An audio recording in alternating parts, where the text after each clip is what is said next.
The Titanic, a name that has become synonymous with tragedy and disaster. When she set sail in 1912, she was the largest and most luxurious ship ever built, a marvel of modern engineering and human ambition. But her voyage would end in one of the most infamous maritime disasters in history. Today, we explore the rise and fall of the Titanic, the ship that was thought to be unsinkable. In the early 20th century, the world was obsessed with progress and innovation. The Titanic was a reflection of that era, a massive, luxurious ocean liner built by the White Star Line. Construction began in 1909 in the Harland and Wolff shipyard in Belfast, Ireland, and it took over 2 years to complete. Designed by some of the best naval architects of the time, including Thomas Andrews, the ship was an unprecedented feat of engineering. At 882 feet long and 175 feet tall, the Titanic could carry over 2,200 passengers and crew. Its interior was designed to rival the most opulent hotels of the era, offering first-class passengers amenities like a swimming pool, a gymnasium, and even a grand staircase. The ship was divided into 3 classes, first, second, and third. First-class passengers included some of the wealthiest and most influential people of the time, such as American millionaire John Jacob Astor and British industrialist Benjamin Guggenheim. Third-class passengers, often immigrants, were traveling in search of a new life in America. Yet, despite their differences, all passengers had one thing in common: they believed they were traveling aboard an indestructible ship. On April 10th, 1912, the Titanic set sail from Southampton, England on her maiden voyage. She stopped in Cherbourg, France and Queenstown, Ireland before heading into the Atlantic Ocean, bound for New York City. The mood on board was one of excitement and anticipation. But despite the ship's grandeur and the confidence placed in her, there were warning signs from the start. Iceberg warnings were received from other ships in the area, but the Titanic's crew believed the ship could handle any obstacles. After all, the Titanic was equipped with watertight compartments, and many believed that this design made her virtually unsinkable. The night of April 14th, 1912, was cold and clear, with calm seas. At 11:40 p.m., the Titanic's lookout spotted an iceberg directly in the ship's path. Despite efforts to steer the ship away, the iceberg grazed the Titanic's starboard side, creating a series of gashes below the waterline. At first, there was little panic. Many passengers were unaware of the severity of the situation. Captain Edward Smith and the ship's officers quickly realized the magnitude of the damage.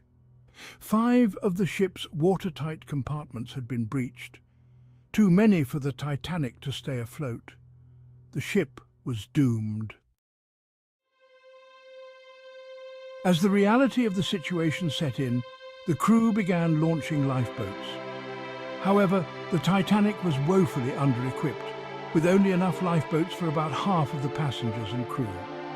The lifeboat drills had not been properly conducted, leading to confusion and chaos as the crew tried to fill the boats. Women and children were given priority, but many lifeboats left the ship only partially filled. As the Titanic began to tilt, distress signals were sent out. Nearby ships, including the Californian, were either too far away or failed to respond in time. By 2:20 a.m. on April 15th, the Titanic's stern rose high into the air and the ship broke apart. Within minutes, she disappeared beneath the icy waters of the Atlantic, taking over 1,500 people with her. The passengers left behind in the freezing waters had little chance of survival. The Carpathia, a nearby ship, responded to the Titanic's distress calls and arrived in the early hours of April 15th. By then, the Titanic was gone, and only the lifeboats remained.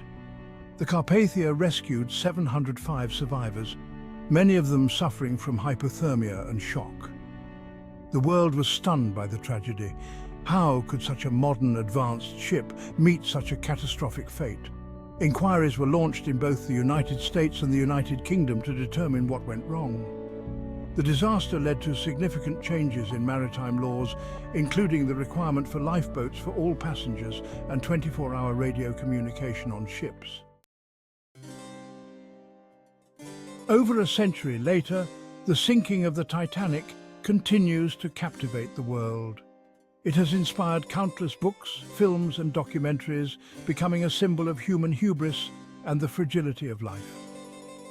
In 1985, the wreck of the Titanic was discovered by oceanographer Robert Ballard, lying over 12,000 feet beneath the ocean's surface. The images of the decaying ship brought new life to the tragic story. But the legacy of the Titanic is not just about the ship itself, it's about the people. The stories of heroism, sacrifice and survival have become an indelible part of history.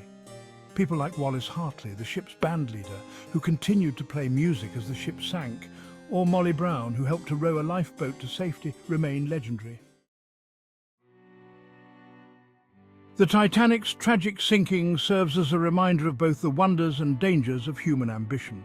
She was a ship built to be the greatest, but she also revealed the vulnerability of even the most advanced creations. The story of the Titanic continues to echo through history, a tale of triumph and tragedy, hope and heartbreak. Thank you for watching this video on Wonderwave. Don't forget to subscribe and hit the notification bell for more fascinating historical stories.